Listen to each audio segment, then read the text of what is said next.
এই বইটাতে একটা দারুণ এক্সাম্পল দেওয়া আছে 5 minus 5 উত্তর কি হবে? 0। 5 divided by 5 1, 5 plus 5 10 and 5 multiplied by 5 25। So একটা 5 কে যদি এভাবে দেখি দ্যাট ইজ উই, মানে আমি বা আমরা। আরেকটা 5 কে দেখি সিচুয়েশন, আর মাঝখানটা হচ্ছে ইয়োর রেসপন্স।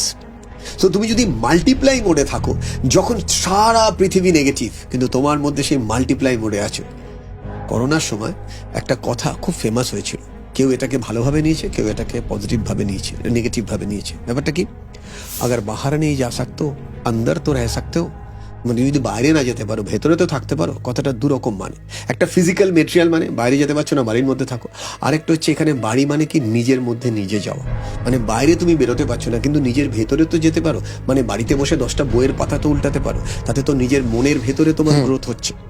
সেই জন্য বলা হয় মন খারাপ বই পড়ো, মন ভালো বই পড়ো, মন খুব খুশি বই পড়ো, মন খুব খারাপ বই পড়ো। মানে বই এমন একটা জিনিস যেটা তোমার ভেতরটাকে নতুন করে একটা জুতো পলিশের মতন ফ্লেভার দেয়, যেটা তোমার ভেতর থেকে তোমাকে খোঁজার ক্ষেত্রে কাজ দেয়। সেই জন্যই কিন্তু বইটার নাম আমি বুদ্ধি খাটিয়ে সবার আলোচনা করে নামটা এটাই রেখেছিলাম যে বোঝে সে খোঁজে।